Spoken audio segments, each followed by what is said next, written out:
de la diaspora. Écho de la diaspora. Écho de la diaspora. Écho de la diaspora.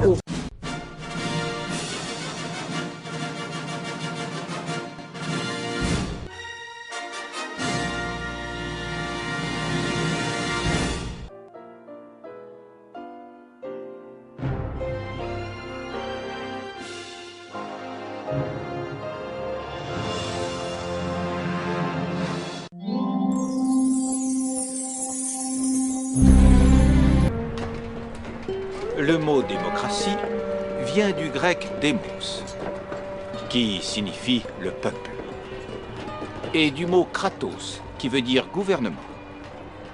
Autrement dit, gouverner selon la volonté de la majorité. Lincoln l'a défini un jour comme un gouvernement du peuple, par le peuple, pour le peuple. C'est exactement l'idéal auquel je crois pour la Chine de demain. Ce sera la République du peuple. Professeur Yang, croyez-vous qu'un jour nous connaîtrons la démocratie?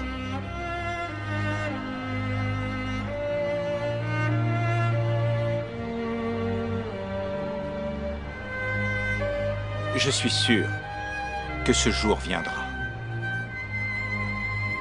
Je mourrai peut-être avant. Mais toi, tu le verras.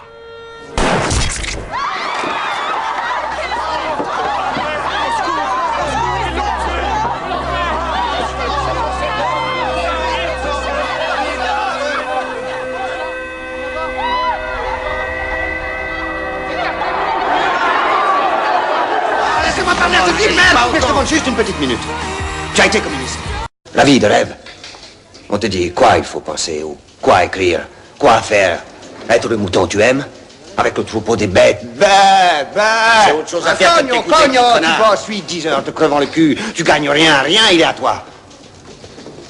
Tu veux qu'on te mette un tchélago dans ta maison, il surveille, il espionne tout ce que tu fais, tout ce que tu dis, pas tout. Mais maître, soutenez la démocratie! Soutenez la démocratie! Soutenez Monsieur Sun pour une Chine démocratique! Démocratie! Pour la démocratie en Chine! Soutenez Monsieur Sun! Rejoignez-nous! Rentre à la maison! Je n'abandonnerai pas mon pays! Suis-moi! Je ne serai jamais un lâche!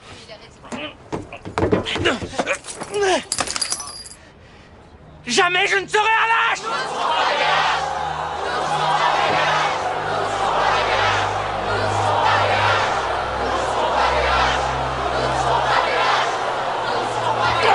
Un principe fondamental, c'est que nous naissons libres et égaux. En Chine, il n'y a pas d'égalité. Certains naissent empereurs. Certains vont hériter de privilèges hors du commun, tandis que d'autres naîtront esclaves.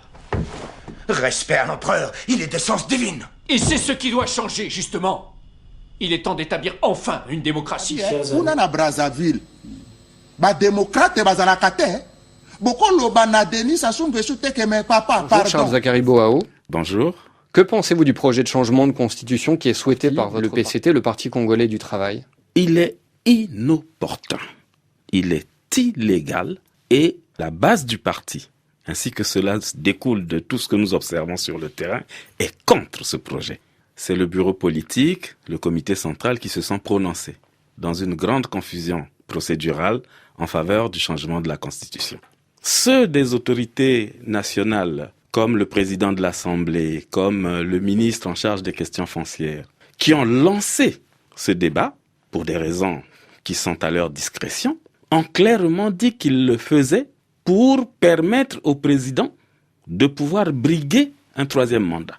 Ils l'ont dit à quelle occasion? Ils l'ont dit à Dolizy, à l'occasion d'une descente du président de la République.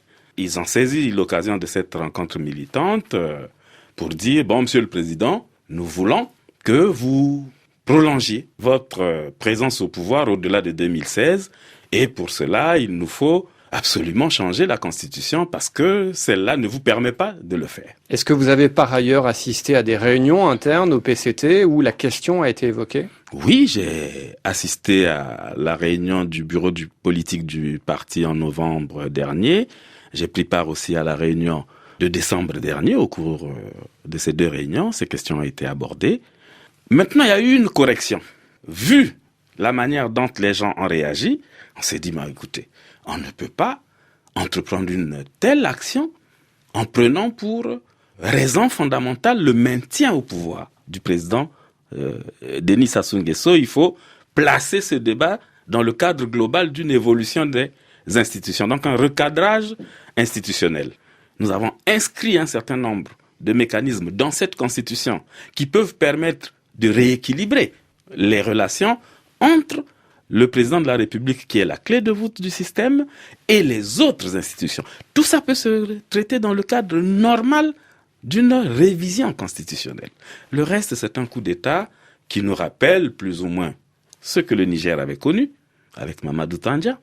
Le reste nous amène un tout petit peu dans ce que nous venons de connaître avec le Burkina, la chute du président Blaise Compaoré. Ce sont les mêmes thématiques, ce sont les mêmes problématiques, ce sont exactement les mêmes tractations et rétractations autour de la question du pouvoir. Est-ce que justement les conséquences peuvent être les mêmes? Est-ce qu'on peut assister à un scénario nigérien ou burkinabé, où soit l'armée, soit la rue, du coup, essaie de faire entendre sa voix? Rien n'est exclu.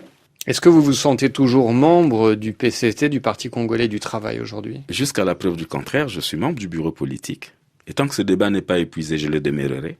Si, par extraordinaire, le président décidait d'aller au référendum, il est évident que j'aurais eu la preuve que tout le combat que nous avons entrepris sous son autorité aura échoué. Et à ce moment-là, ma place n'est plus au sein du PCT. En tout cas, un coup d'État constitutionnel n'est pas une chose à laquelle je participerai, je m'abstiendrai. Est-ce que vous envisagez d'être candidat à la présidentielle de 2016, Charles Zakary Bouaou? Cette question n'a jamais trotté dans ma tête. Mon problème, c'est la République, c'est la démocratie, c'est les règles du jeu qui doivent permettre que le meilleur puisse gagner. Et cette question ne trotte toujours pas dans votre tête à l'heure actuelle? Non. Qu'est-ce que vous répondez à ceux qui disent que vos prises de position sont liées à votre mise en cause dans l'explosion du dépôt de munitions de Mpila? Ça n'a absolument rien à voir. Vous savez, j'ai dit au bureau politique à certains camarades, les mêmes qui me traitent de revanchard, de minoritaire. Certains ont dit que je m'exprimais parce que j'avais été sorti du gouvernement. Oui, j'ai été sorti du gouvernement, les raisons sont à la discrétion du président de la République.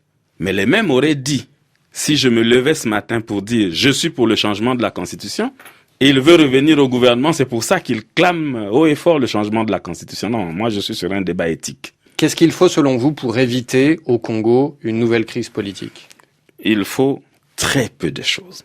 Le président de la République se remet au-dessus de la mêlée. Dit clairement aux Congolais et aux Congolaises qu'il respectera la Constitution. Ça veut dire ne pas se donner une démarche qui demain nous amène au changement de la Constitution.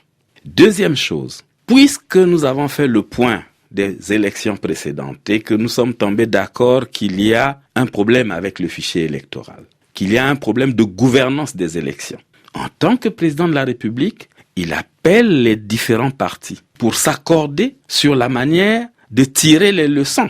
Et il entreprend le processus qui devra aboutir demain à l'élection apaisée du nouveau président de la République. En 2016, il entre dans l'histoire par la grande porte. Ça va le hisser au niveau où il mérite d'être. Charles Zakary Bouaou, merci. Merci à vous aussi. C'est le plus grand rassemblement de l'opposition congolaise depuis 1997, la date du retour au pouvoir de Denis Sassou Nguesso. 300 000 personnes selon les organisateurs, rassemblées pacifiquement pour dire non au projet de référendum du président qui veut modifier la Constitution et obtenir un troisième mandat.